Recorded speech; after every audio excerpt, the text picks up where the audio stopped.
Hello friends, പുതിയ വീഡിയോയിലേക്ക് എല്ലാ കൂട്ടുകാർക്കും വീണ്ടും ഒരിക്കൽ കൂടി സ്വാഗതം. ഇന്ന് മൊബൈൽ ഓൺലൈൻ ക്ലാസ്സിൻ്റെ 5-ാമത്തെ ദിവസമാണ്. ഇന്ന് നമ്മൾ മൊബൈൽ ഫോണിലെ 3 പ്രധാനപ്പെട്ട കമ്പോണൻസിനെ പറ്റിയാണ് പഠിക്കുന്നത്.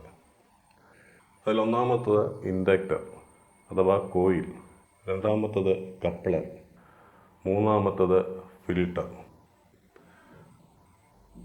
ഒരു ഇൻഡക്ടർ മൊബൈൽ ഫോണിൽ ഉപയോഗിക്കുന്നത് ഫ്രീക്വൻസി സെലക്ഷനും അതുപോലെ തന്നെ ഫിൽറ്ററിങ്ങിനുമാണ്. ഫിൽറ്ററിങ് എന്നത് കഴിഞ്ഞ ക്ലാസ്സിൽ നമ്മൾ പഠിച്ചിരുന്നു. അത് വോൾട്ടേജിനെ പറ്റിയാണെങ്കിൽ ഇവിടെ ഫിൽറ്റർ ചെയ്യുന്നത് ഫ്രീക്വൻസിയാണ്. അധികമായി വരുന്ന ഫ്രീക്വൻസിയെ എർത്ത് ചെയ്യുക എന്നതാണ് ഫിൽറ്റർ കൊണ്ട് ഇവിടെ ഉദ്ദേശിക്കുന്നത്, ഇൻഡക്ടറിനെ കൊണ്ട് ഉദ്ദേശിക്കുന്നത്.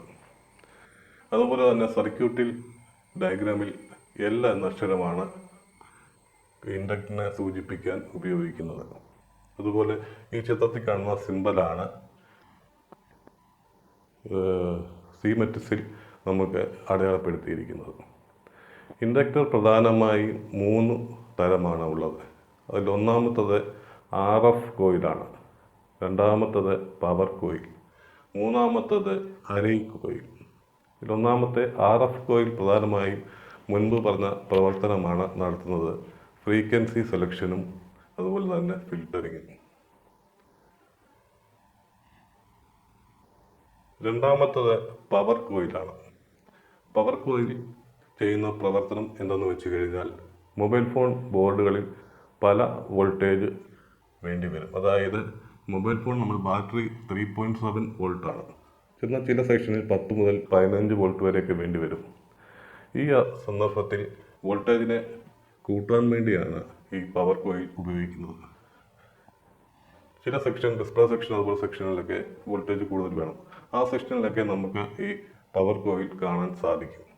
അതുപോലെ തന്നെ മൂന്നാമത്തതാണ് അരൈ കോയിൽ. ഇത് കപ്പാസിറ്ററിനെയും നമ്മൾ റെസിസ്റ്ററിനെയും പഠിച്ചതുപോലെ തന്നെ ഒന്നിൽ കൂടുതൽ കോയിലുകൾ, RF കോയിലുകൾ കൂട്ടിച്ചേർത്താണ് ഈ അരൈ കോയിൽ നിർമ്മിക്കുന്നത്.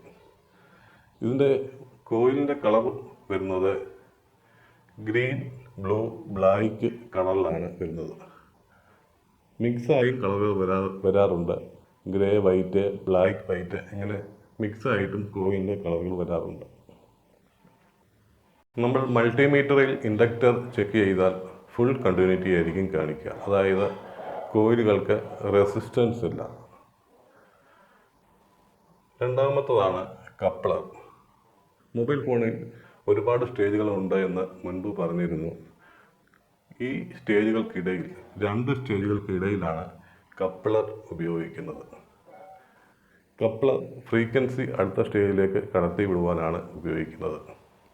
കപ്ലറിനെ സൂചിപ്പിക്കുന്ന ഇംഗ്ലീഷ് അക്ഷരം T അല്ലെങ്കിൽ ഇൻഡക്ടറിനെ സൂചിപ്പിക്കുന്ന L അക്ഷരമായിരിക്കും നമുക്ക് സീമെറ്റിസിൽ കാണാൻ സാധിക്കുക.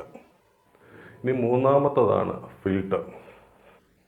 ഫിൽട്ടർ എന്ന് വെച്ച് കഴിഞ്ഞാൽ ഫ്രീക്വൻസി സെലക്ട് ചെയ്യുക. അതായത് മൊബൈൽ ഓപ്പറേറ്ററുടെ ഫ്രീക്വൻസി 900, 1800, 1900 എന്നിങ്ങനെ ഫ്രീക്വൻസിയിലായിരിക്കും ഇതിൻ്റെ ഫ്രീക്വൻസി വരുന്നത്. ഇവയെ സെലക്ട് ചെയ്ത് നമ്മുടെ മൊബൈൽ ഫോണിലേക്ക് വിടുക എന്നതാണ് ഫിൽട്ടർ ചെയ്യുന്ന പ്രവർത്തനം. അതായത് എയർടെൽ, BSNL, ഐഡിയ, ജിയോ, ഇങ്ങനെ പല നെറ്റ്വർക്ക് ഓപ്പറേറ്റർമാരും നമുക്ക് ഉണ്ടല്ലോ. ഇവരുടെ ഫ്രീക്വൻസികൾ സെലക്ട് ചെയ്യുക. സെലക്ട് ചെയ്ത് നമ്മുടെ മൊബൈൽ ഫോണിലേക്ക് കടത്തി വിടുക എന്നതാണ് ഫിൽട്ടർ ചെയ്യുന്നത്. സാധാരണയായി ഫിൽട്ടർ ക്രിസ്റ്റൽ രൂപത്തിൽ ബാൻഡ് പാസ് ഫിൽട്ടറുകളായിട്ടാണ് മൊബൈൽ ഫോണിൽ നമുക്ക് കാണാൻ സാധിക്കുക.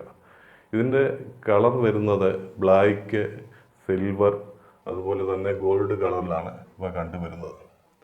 ബാൻഡ് പാസ് ഫിൽട്ടറുകൾക്ക് 6 ലെഗുകൾ, അതായത് 6 കാലുകൾ കാണും. നമുക്കത് ചിത്രം കാണുമ്പോൾ നമുക്കത് മനസ്സിലാവും. ഇപ്പോൾ പ്രധാനപ്പെട്ട ഇത്രയും കാര്യങ്ങളാണ് ഇന്ന് നമ്മൾ 3 കമ്പോണൻസിനെ പറ്റിയാണ് പഠിച്ചത്.